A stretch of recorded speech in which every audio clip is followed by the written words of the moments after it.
사도 베드로는 이제 새 언약의 백성이 이 세상 속에서 어떻게 살아야 하는지를 오늘 본문의 말씀으로부터 시작해서 4장 11절의 말씀까지 이야기합니다. 하나님의 백성이 되었으니 새로운 삶의 방식이 있다는 것입니다. 먼저 오늘 본문은 하나님의 백성들이 사회의 구성원으로서 어떻게 살아가야 하는지를 권면하고 있습니다. 그 권면의 도입을 이렇게 시작합니다. 11절의 말씀입니다. 사랑하는 자들아, 거류민과 나그네 같은 너희를 권하노니 영혼을 거슬러 싸우는 육체의 정욕을 제어하라. 먼저 베드로는 우리 신자의 삶을 거류민과 나그네로 표현합니다.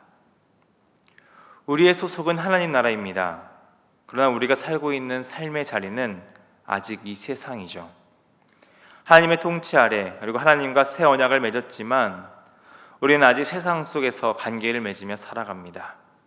하늘 시민권을 가지고 있지만 거류민과 나그네처럼 이 땅에서 살아가는 우리의 정체성을 이야기하고 있는 거죠. 베드로는 그런 우리의 삶의 자리 속에서 지켜야 할 것들을 이야기합니다. 먼저는 육체의 정욕을 제어하라는 것입니다. 개인적인 차원에서의 권면이죠. 앞서 말했듯이 우리의 신분은 하늘 시민권자입니다. 그렇다면 그에 합당한 삶을 살아야 한다는 것이죠.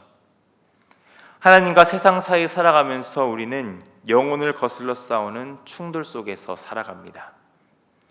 어느 것을 우선시하는 삶을 살 것인지 끊임없이 도전을 받죠. 그때 베드로는 하나님의 뜻을 따르라고 권합니다. 세상 것들을 따르는 육체의 정욕을 제어하며 분별된 삶을 살아야 한다고 말하는 것이죠. 그럴 때 12절의 권면 또한 지킬 수 있는 삶을 살 수 있습니다. 12절의 말씀입니다. 너희가 이방인 중에서 행실을 선하게 가져 너희를 악행한다고 비방하는 자들로 하여금 너희 선한 일을 보고 오시는 날에 하나님께 영광을 돌리게 하려 함이라. 두 번째는 사회적 권면입니다. 행실을 선하게 하라고 하죠. 도덕적 선한 일도 분명히 우리가 지켜야 하는 일입니다.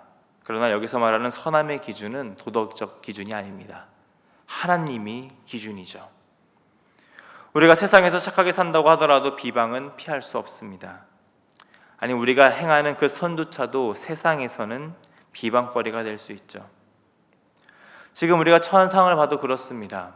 우리가 아무리 착하게 산다 하더라도 우리가 예배당에 나와서 예배드리는 것만으로도 우리는 비난을 받습니다. 그들에게는 우리가 하는 이 예배, 하나님께 나와 우리의 삶을 드리는 것조차 이해받지 못한다는 거죠. 하지만 그런 부당함에도 불구하고 우리는 선한 삶의 모습을 살아내야 됩니다. 그것은 우리의 삶의 목적이 하나님께 영광을 돌리는 것이기 때문입니다. 또한 우리가 이렇게 선한 삶을 살다 보면 하나님께 돌아오는 자들이 있다는 것이죠. 세상의 비방에도 불구하고 하나님의 백성으로 삶을 살아가는 우리의 모습을 볼 때 세상 사람들 마음 가운데 울림이 있을 거라는 것입니다.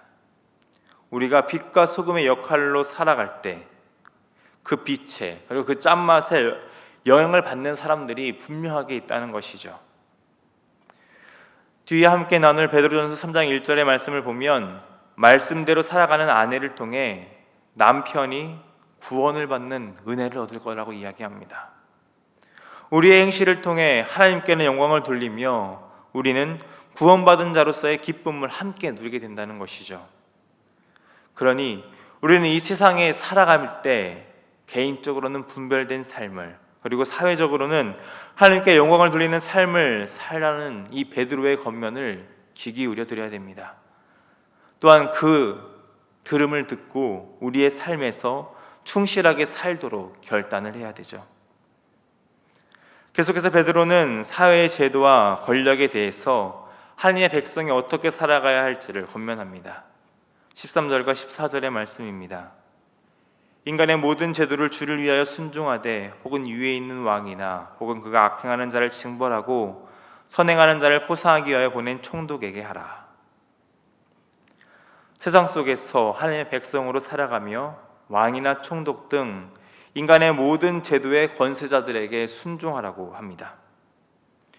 왜 순종해야 되는지 구체적으로 설명하지는 않습니다.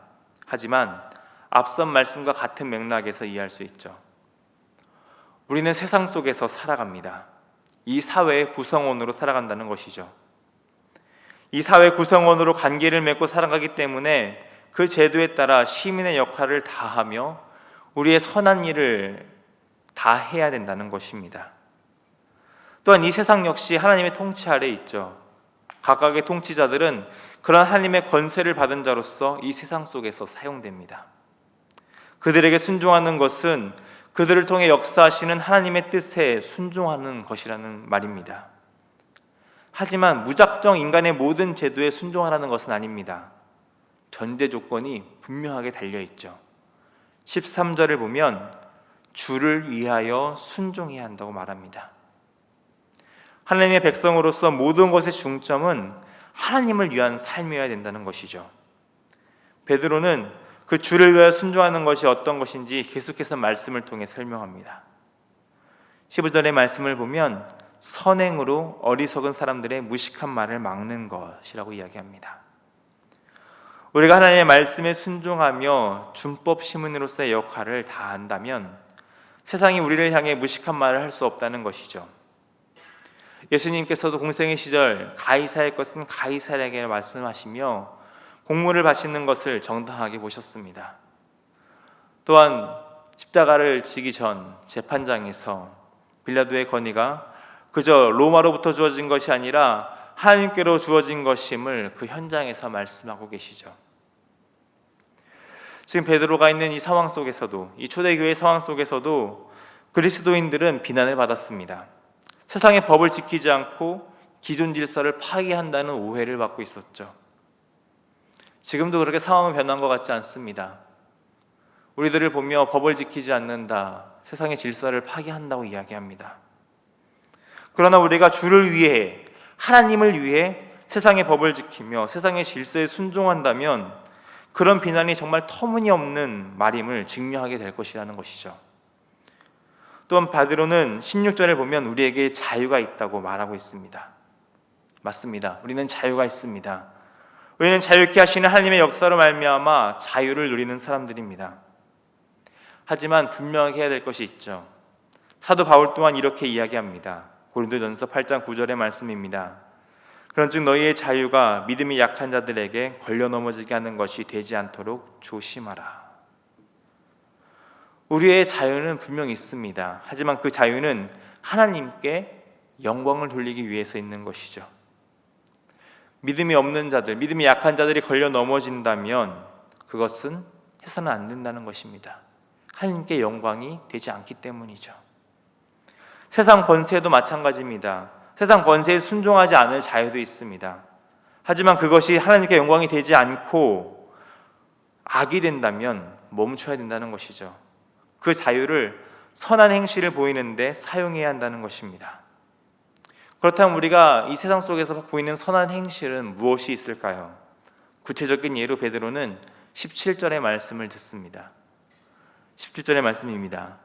무사람을 공경하며 형제를 사랑하며 하나님을 두려워하며 왕을 존대하라. 어떻게 보면 가장 기초적인 걸 수 있습니다. 우리 삶에서 마땅히 살아내야 될 모습들이죠.